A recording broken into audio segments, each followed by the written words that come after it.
Habang ang karamihan ay mahimbing pang natutulog, may mga estudyanteng matagal nang gising, nakikipaglaban sa antok at bumabangon kahit pagod.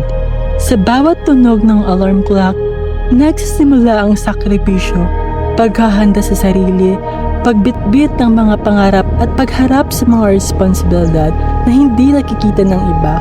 Habang unti-unting nagigising ang mundo, sila ay matagal nang lumalaban para sa kinabukasang kanilang binubuo.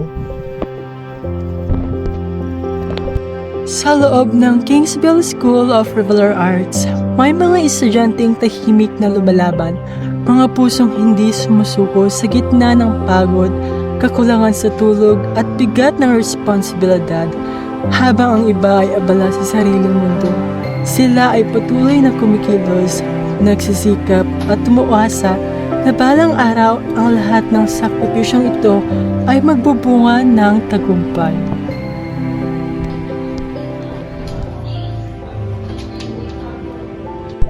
Ito si Olpindo de Quiros, isang mag-aaral ng ikalawang taon sa kursong Bachelor of Arts in Communication at kasalukuyang nagtatrabaho bilang isang pump attendant. So, Olpindo, kamusta naman po ang pagiging working student? It's kind of challenging, but I am happy what I'm doing, and I am going at my own pace that I really wanted to push me. Ano naman ang araw-araw ng mga hamon na pinapaharap mo bilang pag-aaral na nagtatapa? Sleeplessness. Sometimes I only sleep 4 hours a day. I can do simultaneous work when I sleep only for 4 hours than I sleep with 8 hours. Kaya I'm more productive when I sleep less. Dream big. Una, limit your own potential. Be your number one fan yourself.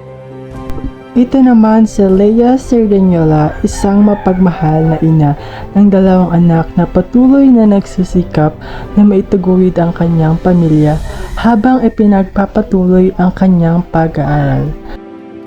Sa kabila ng mga hamon at responsibilidad bilang isang magulang, nananatili siyang determinado na makapagtapos upang mabigyan ng mas maayos na kinabukasan ang kanyang mga anak at matupad ang kanyang mga pangarap sa buhay.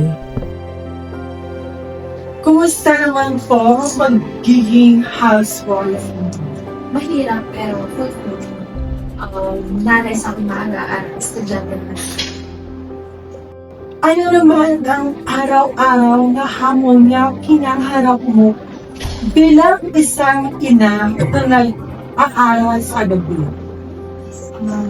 Una yung oras ko, kailangan ng pagsagayan sa kung paano ko panagaan yung mga anak ko sa umaga at yung deadline sa school. So, ano naman ang mahipapayo mo sa mga katulad mo ina na nag-aaral din? Huwag sumuko. Palaging isipin bakit ito simula. Ano naman ang motibo mo bilang isang ina na ipinagpapatuloy ang kanilang pag-aaral? Para sa akin po, gusto kong sila ang magpapalakas sa akin sa graduation. At kaya kong maging isang ina at estudyante.